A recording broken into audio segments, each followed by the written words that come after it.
Hello, everyone. At some point of time in our career, we all may have felt, am I in the right direction of my career? Or am I really successful in my career?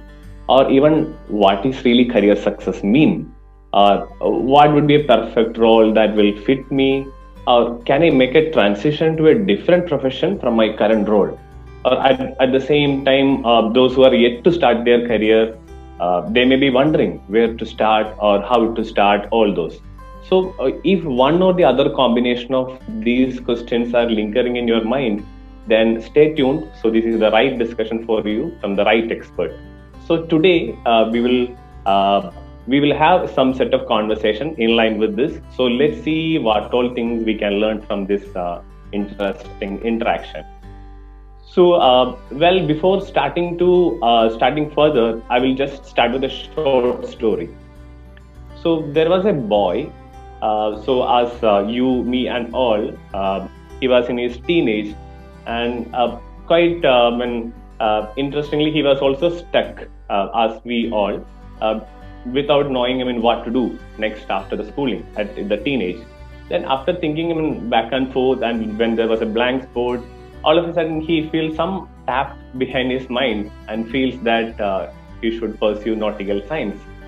So he places this in front of the parents, and parents were also what? Oh, what is this all about? Because there is no connection for us with any of the sea or the marine industry, and even you don't have any clue about what is this. So, but he was, quite gut enough to drive his passion, and he said, "No, I'm going to take up my degree in nautical science." So, with that drive, he has taken a degree in nautical science, and further to that, enters to the industry of that segment as the base level entry officer role, and further spends over 2 decades of time and reaches to the captain of the ship. So, after completing almost close to 2 decades in the marine segment, then he gets another tab saying that no, I should switch and move to a different career segment. So again, as the earlier contest, he again places it back to the family. So the family is a bit further confused, saying that you are very well settled and why should there be a switch now? Then he says, no, that's my take and I think I should move on. So with that decision, he further completes his postgraduate program in management for executives from Ahmedabad and lands up as an investment banker. See, that's not at all necessarily interrelated streams, right? So that's how the transition from this marine segment to the investment banker. So after spending as an investment banker for over a decade, then further again gets another tap in mind saying that, okay, so this is good enough, I should further make a transition. And with that, the further transition is to people practices. That means in coaching. So coaching in the sense, as a coach for executives, then leadership coach, then career coach. So this is how the last 2 years he is in. So now you may be wondering whom am I talking about or what is this story about. So this story is about our today's expert for our interaction, and he is Harsh Kumar Johari. So to summarize the story, I would tell he was a ship captain, then transitioned to an investment banker, then further now into the people practice segment as a change leadership coach. He is also part of the power list of top 200 thought leaders to follow in 2021, which was listed by a prominent HCM provider, and also a TEDx speaker. So I think that is very crisp and short, whatever I could cover as part of tracing about the expert today. So over to you, Harsh, in case if you would wish to add anything more, if I have missed out something, please. No, first of all, I want to thank you for inviting me on your platform and giving me a chance to share my thoughts and opinion with all your audience. It's so great to interact with you, and I'm hoping that we'll have a lively conversation. I'll learn a lot from you, and your audience can also learn a lot from my own sort of journey through these various career transitions from being a ship captain to an investment banker to now a coach. So we're looking forward to it. Yeah, maybe before we go into the detail, what may have been that critical drive behind that decision? Anything that you had that soul instinct, or what may have been the motto? Yeah, so I have a few beliefs about life. One is all of us are born with unlimited potential. So if you look at your own childhood, as a child, you could have become actually anything. You could have become a doctor, an engineer, a chef, a pilot, a firefighter, and you would have played these roles as a child, every day, different roles. But what happens as we grow up, somehow we end up limiting our own potential, and over time, we only think we can do this and we cannot do that, right? So my belief has always been to break that belief, saying, you are born with unlimited potential and you should live your life exploring what else you can do, what is your true potential, right? So that was a key driver, and I was fairly successful, fairly happy in my shipping career as a captain, but somewhere I was feeling that I can do a lot more, and that was a really trigger to change the careers. And the second trigger is also I also believe in the concept of taking some risks in life, right? Because if you don't take risks, you can't you don't know what else you can create, right? A lot of times we are so much caught in saying, I need certainty, I need guarantees in life, and only then will I do something, which does not really happen, right? So only when you try and sort of go and take some risks, challenge yourself, push yourself, is when you can actually create something new. Otherwise, all of us are caught in the same old sort of framework, right? And the final thing I believe is that whatever you plan to do, you should go all in. You should not think, okay, if this does not work, I will do this. If this does not work, I will do that. When people start thinking those lines, normally they don't give 100% to anything actually. So these were the beliefs actually which guided me to say, okay, I want to leave something, I want to do something new, and I'll give 110% to that and make it work. Okay, perfect. So I think, there isn't anything guaranteed, so we should really explore our potential way beyond. That's what. Yeah, if you see, even your money in the bank is not guaranteed today. We see so many banks collapsing, and you lose your money also there, right? So there is nothing in life which is guaranteed, right? So why are we always looking for guarantees from a career point of view? It does not happen, right? So take that point, guys. That's a word from an investment banker.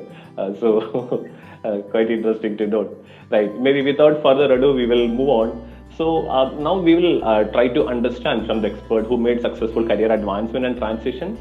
We will try to pull some tips or some practices that we can practice to avoid mistakes in our career advancement or transition. So I'm entering to my first question to you, Harsh. So what would that one key pullback attribute or mistake that you may have observed as a restriction to career advancement or transition across your career coaching journey, or even from your experience as well? Yeah, sure. So one of the big things I've seen is that, especially at a mid and senior level position, the more experience you get, sometimes that experience itself becomes your own sort of baggage, really. And what I mean is that over a time, you know about a particular function or industry so much, and you assume that you know everything, really, right? And that really stops your growth when you go into a new job or a new career, because you're carrying all that experience with you, and you go into a new workplace and you say, I know how to do this, I've always done things like that, and nobody can tell me what to do, I know everything. And that really hinders your career progression. So the first mistake I've seen people making is that they assume that everything they have learned will be relevant in a new job, which is not true, right?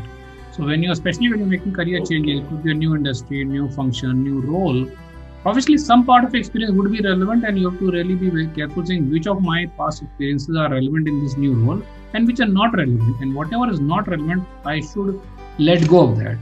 So the first tip I'll give is, do not sort of leverage your experience, but do not make it your baggage.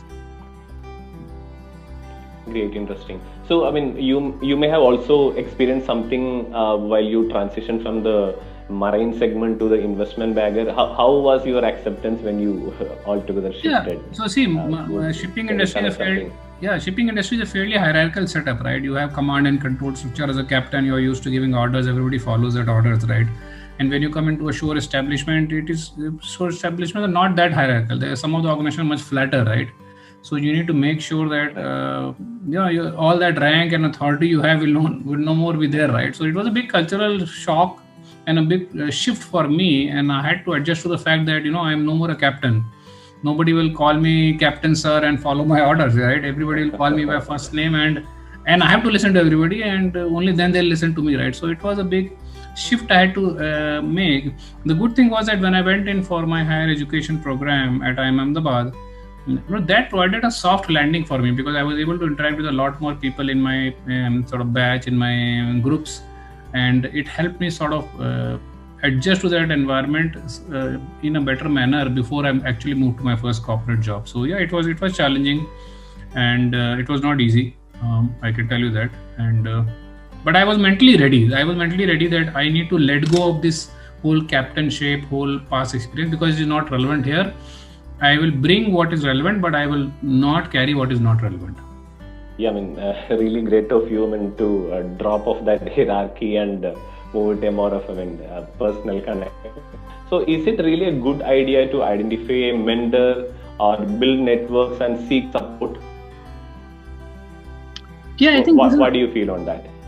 Yeah, I think this is another mistake I've seen people do, is when they are struggling in their career, when they are seeing things are not going well, when they are stuck somewhere, they don't seek help, right? So somewhere we are hesitant to reach out to people. And when I say help means, it could be a mentor you could have in your own company or outside your network. It could be even your somebody in your family, your own spouse. It could be a coach you hire. It could be a support group of your schoolmates, college mates, whatever it is. All of us need some space where we can go and express how we are feeling. And then, if we are struggling, raise your hand saying, look, I need help, right? And people don't do that. Either they are overconfident sometimes they assume that with time everything will happen on its own, everything will sort out, which does not happen. So wherever you are stuck, you remain stuck. And sometimes it happens that they assume or they overestimate their own ability to solve the problem on their own, right? Sometimes you assume that I'll figure out somehow and it will happen, but it does not happen, right? And I think in that case, it's very important not to go solo. Reach out to people, tap into your resources, ask for help, saying, I'm struggling here, what do you think I should be doing? Because you can only think that much in your own sort of perspective. And when you hear from other people, when you get guiding from other people, then I think your viewpoint changes completely sometimes. And I strongly advocate that anybody who's struggling in his or her career, anybody who feels that somewhere career is not progressing at a pace which they would have wanted, or you are stuck in a job which is not working for you, it's a dead-end job, go and seek help, talk to people, ask for support, mentor, coach, whatever it is. Don't try to fight it alone. Because what people should realize that you have been trying to figure out on your own for some time, it is still not working. Right. Yeah, it may be kind of, reinventing the wheel where, at times it may take too long as well. Too long because the learning curve sometimes could be very steep for you, right? If you try to figure out everything on your own, you may take ages and ages till you are able to break that barrier, or sometimes it will not even happen, right? You are just optimistic that things will settle on its own, which may not happen at all, right? Right. So, but when in line with this, I feel, how do we really have that, internal pull always, right? How do we really place an ask to a mentor or somebody whom we feel that they will be able to help? Or is it, won't it be like exposing vulnerability or being uncomfortable a bane for us? Won't it counterfire? No, it's not, because you are anyway uncomfortable, right? Something is not working in your career, that is anyway making you uncomfortable, right? The question is, whatever challenges you are facing in your career, how is it impacting your not just career but entire life? You are unhappy, you are demotivated, your morale is low, your health is going down, your relationships are getting impacted. All this impact is happening. Now, how are you going to figure this out, right? You are anyway uncomfortable in that current situation, right? And you have anyway tried out so many things, but still not working. So it's a fair thing that sometimes people are hesitant because people feel that what will other person think of me. But believe me or not, my experience is that when people approach for help, there are many people who come forward to help you. It is that you have not asked for it, right? So many people reach out to me on LinkedIn for career advice, career insights, even though they don't hire me as a coach. And I try to see what best I can offer them. But today, especially in today's world, there's everybody who's ready to help you. It is your job to raise your hand and say, I need help.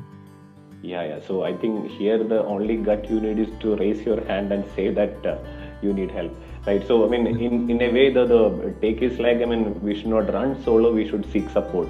That is what we. Okay. Yeah, today you see on LinkedIn, so many people have lost jobs and they are posting saying, "I have lost my job. I need help. I need." So many people do that, right? They are openly telling everybody, right? True, so because they are saying I need help, so they are being very open and honest about it, right? And there's nothing wrong. Right. And I have seen even many comment and share, and they even support, saying that even I think somebody will comment them and commenting for a better reach so that you can reach out. Yes, to I do that very frequently. So people are ready to help you, but you have to say, okay, I need help, right? Okay, that's good. So my next thing. So when we consider the performance of a person in an organization or even in their life, or maybe in any assignments or project they are assigned with, so is attempting for a perfect outcome the right way to show results, or how would it impact the career? What is your take on this? See, there are two aspects of it. If you are already in a job, then you have to make sure that you maintain a fair balance between perfection and completion. There are certain type of jobs or tasks which just need to be completed, where completion is more important than quality sometimes, right? And there are certain type of jobs where the quality is more important, right? Where everything needs to be perfect, right? What you need to figure out is that which are those tasks or job which I'm doing where completion is more important as compared to perfection, and vice versa. A lot of times people get caught in this perfection trap that everything has to be perfect, which means that they end up spending a lot of their time and energy in trying to get it right, and it does not happen, right? Because every time you look at it, something you will again find something missing, and you again go back and you set into the loop, and so much of your time and energy goes to waste. Not just yours, sometimes for your own teams, right? And that puts additional pressure on you, right? So one is maintaining the balance between perfection and completion. Now the other thing is, suppose you are now joining a new job, we are transitioning into a new role, and there I would strongly suggest that aim for some quick wins. What I mean by quick wins is that when you join a new company, new role, new organization, try to adjust quickly into the environment and try to show what value you can add as early as possible. Because what will happen is, once you are in the system, you will be treated like everybody else. Right. So you may have joined a company at new, and then there may be somebody who's there 15-20 years. Now that newness of your job will remain only for some time, which I call the honeymoon period. And after that honeymoon period will be over, and then everybody will treat you at par. So now how quickly you establish your value, your brand, that no, I am different, I can bring new thoughts, new ideas, it's entirely up to you. So aim for some quick wins, some short wins where everybody notices you, Otherwise, very quickly you will become part of the system, and then you will be compared and sort of measured against everybody else, right? So how you differentiate yourself is up to you only, and the sooner you do it, the better. Right. Okay. So with that, I think we should not be there to forever to settle. We should really show quick results. Agreed. So then only people will notice you, right? True. I just remember something from the recent Economic Times ETHR next day, where if I'm not wrong, it was by Dr. Jaykumar of L&T, where he was mentioning about timing in decisions are really important. May not be gathering too much and prolonging the decisions, because at times even some decisions may go wrong, but you will still be able to refine it and align to the strategy. So I think that is very much in line with the thought you share. Because you see, the most successful people in the world do two things very well. They take action and they take decisions. Right. So right. Obviously, once the decision, if they have to further refine, they will further take action and refine it and move on. Right. Then, so my next thing, so we all have heard that, people quit their bosses, not the company. So this is more in line with the collaboration and creating an inclusive work environment, or maybe while you are part of the team. So that is all about the manager. So how far is the role of a manager in grooming the career of a person working with him or her? Well, obviously, the manager plays a very important role in your career progression, but I also have a different view, right? You are in charge of your own career. It's very easy to blame your manager, saying my manager did not do this for me and that for me, and hence I did not progress. But I always flip the question, because I want ownership and accountability, right? So I'm not taking anything away from what manager's role is. Manager is there, he or she should be sort of managing your career, helping you grow, invest time and effort in your growth and success, and that is nothing to take away from that fact. That's half of the story, but the other half of the story is really you are in charge of your own career. You should take charge of your own career and and see what you need to do to progress it. The moment you let go of that control and you say manager is completely responsible, in a way you are shedding off all your responsibilities. And then you're blaming your manager. Even if you do something right or wrong, still for everything manager has to be blamed then. And that I feel is not a right state to be in. Yes, manager has to do his or her job. Let him or her do that job, because how the manager behaves you cannot control. Right. So we should move out of our silo, saying that depending 100% on a manager and settling down, saying that they will take care of everything. That won't be a good idea for example, a lot of time people say, oh, my manager never gave me feedback. Okay, fine. Did you ask for feedback? Okay. Manager did not give. I agree. Okay, fine. Maybe the manager did not have it in plans. You should go and ask. What is stopping you from going and asking for feedback, right? That's all part. Try it not to because how manager behaves, how much conversation he or she has, that's something you cannot control. What you can control is what you do, right? Correct. So you take charge of your career, make a career progression plan, sit down with the managers, talk to people, see what you need to do and do what you are supposed to do, right? Let whatever the manager has to do to him or her. Correct. You should have that self-trigger to drive your career. I think the crux is we should not assume the manager to manage our career. We should actually drive ourselves. That's what the take maybe you're driving. Great. So that's interesting one, folks. So if you are really relying on your manager to drive it ahead, then this is the time for you to really rethink and take it up. Okay. So my next one is in this way. So is it really good to stick to our own role? For example, maybe let's say I'm a marketing professional and I'm doing pretty decent in that. By looking at some of my traits or skills, the organization has opened up a different role, which is actually altogether needed for the organization at large and will benefit the organization at large. But I'm a marketing professional, so I should confine to this. So is it really a good idea to move out from on role to a different role, to take up a different role? Or how do you advise on that? I always believe that growth happens outside your comfort zone. So whatever is making you comfortable is also stopping you from growing. So if you are very comfortable in a marketing role, that means at some point you will not grow any further because you are comfortable, you are familiar with that, right? So two things, right? One is if your organization is finding a new role for you, which is outside your current functional area, I would say it's a great opportunity because organization is seeing something in you, right? Organization is seeing some potential in your organization, is seeing some fitment, because that is why they are suggesting this new role to you, right? So there is a pull factor to it. Right. So I would strongly advocate, if you get such opportunities, take it, right? Obviously, understand what is the career path, how it will help you in growing, all that is there. But if organization offering you something new and different, be very, very open to it. It will challenge you. It will push your limits. It means that you may have to roll back your sleeves and learn everything new, which is perfectly fine. So you should be open to learning new things, right? And trying out different things. Again, how much you get out of your comfort zone is up to you, right? So that's one aspect. The other aspect is sometimes organization is not offering, but you are seeing an opportunity. You feel that you are stagnating in that role or function, and now you want to do something different. So go and ask him and say, look, I've been in this role for long. I don't see any growth here, or I don't see progression. Is there something else you can sort of offer me? Or I see an opening in another department. I would like to go for internal mobility.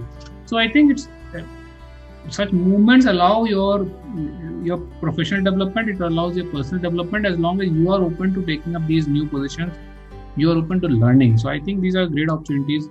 When I joined Goldman Sachs, I joined as a project manager.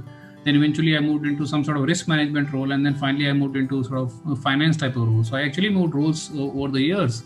It was a great learning experience, right? And every role, every experience enriches you, right? Right, that's great. So that means, volunteering to take up a new role is actually a good approach in advancing your career. Okay. So that's good. So I mean, we will be open to new learnings and skills. Sure. Good, great. So another thing which I felt is like, I mean, last year I have read an SBR article where it was stating that, or in a way it is suggesting that we should have a second career or maybe a multiple career. It may be like, I mean, in a way taking ahead one more passion of yours in parallel to regular profession. So what is your take on that? We see, okay. One thing I'll tell is, do not look at your career in isolation. Career is part of your life. It is not your life. So think about it, whatever career you choose, how is that impacting other areas of life? And other areas could be family, relationship, health, wealth, community, social relationship, passion, hobbies. How is this impacting you, right? That's one part of it, right? So does that really fit in other areas or not, or it's something in isolation and it is impacting other areas negatively? That's the one thought, right? The second word you use is passion, right? Now, it is possible that you may be passionate about something, but that is not necessarily a part of your day-to-day job, right? It does not mean that you have to leave your job and pursue your passion, right? It's very rarely your passion can become your profession. It's very rare to find such job, unless you are into some sort of maybe artistic pursuits like an artist or a painter. Sometimes that happens, but it's not easy in that case, right? Especially in a corporate environment. So don't be under assumption that I will be able to do something which I'll feel passionate about all the time. That will not happen. Any job, any role in corporate will become mundane and monotonous at some point. Every job. No job is ever exciting in the long run. Every day it cannot be exciting. So the question for you is that, what are you passionate about and how can you bring some of that passion into your work? Now, it could be by doing something in your current role, or it could be something doing outside your current role. Like, for example, getting involved into some cross-functional project, doing some voluntary work, doing some training assignments, doing some pro bono work. There are various ways to bring that passion at work, but it cannot be that all the time you are excited about it. That will not happen, right? So see how you think about what are you. Let's say suppose you are passionate about writing. Now your corporate job may not be about writing. It could be about marketing, let's say, but it is not stopping you from, let's say, writing blogs about marketing or trends in marketing or sales, right? So you can still pursue that hobby or passion of writing through other means, continuing into your job, right? Correct or not? Right. Let's say your passion is singing. No, obviously no job will allow you to sing at work, but maybe there are hobby clubs in your organization, or maybe something you can start. Maybe you can set up something as a band. So many ways you can still balance it out to some extent. But it cannot be that all the time you will do that at work. No? The day-to-day job and passion may not always converge, and you have to see what best balance you can maintain. Right. I also feel, something that triggered now in my mind is like, when we actually do something outside our direct profession, that actually triggers a different thought which we can even apply in our current profession. So because when we bring up that diverse instincts, I think that really helps me. I was very passionate about training when I was in my corporate job. Now, training was not my full-time job, right? But I used to do a lot of training outside my job. Great. I would do formal trainings, I would do informal trainings, I would do floor sessions, so many things I used to do because I was passionate about it, and that used to excite me. That used to bring a lot of visibility and credibility for me. That used to help me build my own brand. Right, perfect. So I think having diverse friends or interests will really add much more value to your profession than just focusing on one, right? That's really great. So another thing which, in line with our recent pandemic or related, there may be some impact that that will impact us, like when one don't know what to do with life or career. This may be because of various reasons. It can be maybe because the organization is going for a retrenchment, downsizing, or maybe company shutdown, or altogether maybe because somebody maybe ended up in a career which is not so strong area of theirs. So what would you really advise them to drive ahead? I'll ask people to take a pause. And pause is important because a lot of times we are just jumping from one job to another all the time. we're not even stopping to understand, okay, what is that we want from life, where are we headed, how far we have come. We don't stop at all.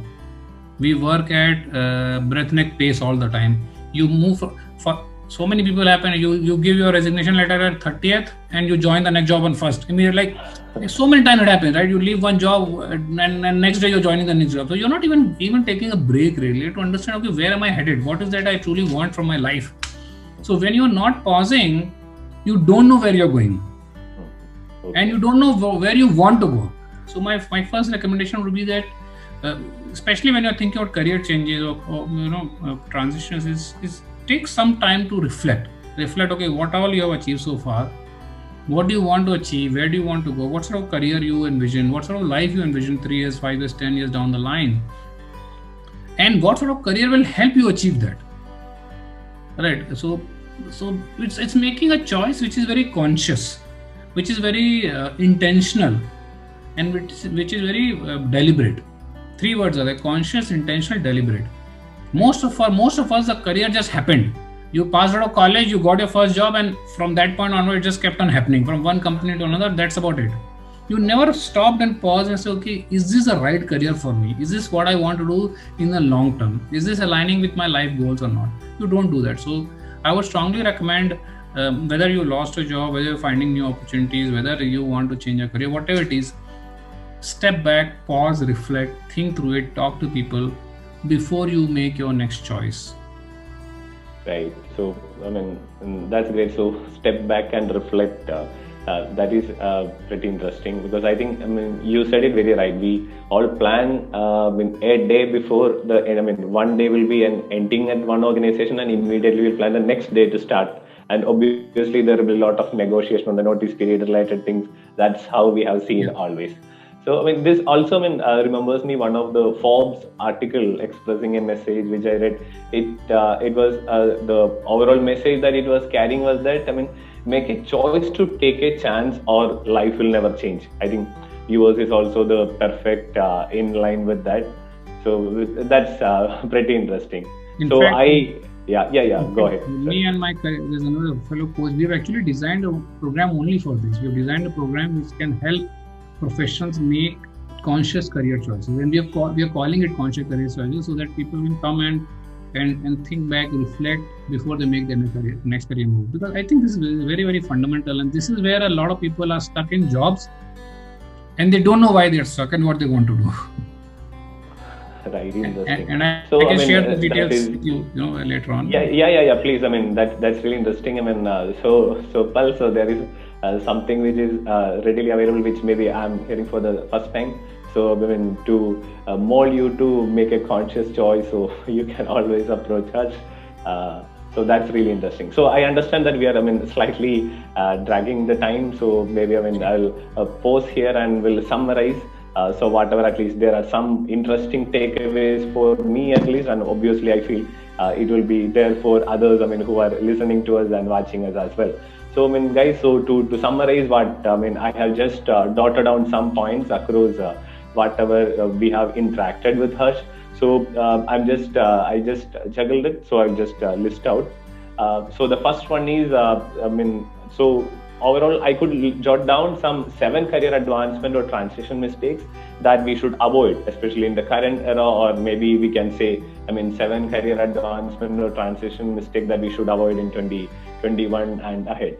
So the first one is, leverage your experience, but don't make it your baggage. So that was the one point he, shared at the start. Then the second one is, don't run solo, seek your support, have a plan in place. So that is the second point we have learned. Then the third one is, don't take forever to settle and show quick results. So that where we touched upon the perfection point. So then the fourth one that I have noted down from the interaction is that don't assume your manager will manage your career. So take our own charge. So that is the fourth one. And the fifth one I have noted is don't be close to learning new skills, opportunities, or things that even when come up in your organization or when you see something as a transition to take up. Then the sixth one is don't look at career in isolation. Look other dimensions of your life. So pause and reflect at times so that you will have a holistic picture and you will identify a purpose. Then the last one is, the seventh one that I have noted is like, don't let career happen to you. Make a conscious choice. So, to make this conscious choice, where he has also touched upon his program on, how to reflect ourselves on making ourselves a conscious choice in career. So that's pretty interesting. Or would you wish? Did I missed out anything, or would you wish to add anything? No. I think you summarize it well.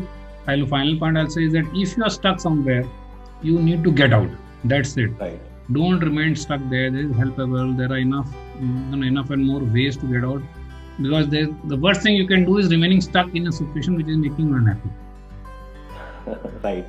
So great interaction. I think personally a lot of learning and really great pleasure in interacting with an expert who has made successful transition and successful advancements in career, and especially because I've been from an HR profession and you are now into the people practice, where interesting to note that your transitions are, though it is not so relatable, but really successful move. Thanks a bunch for taking time to discuss with us. It's great pleasure to interact with you. Thank you so much for providing me this opportunity, and I wish you all the very best and to all your audience. Thank you. Right. Thank you.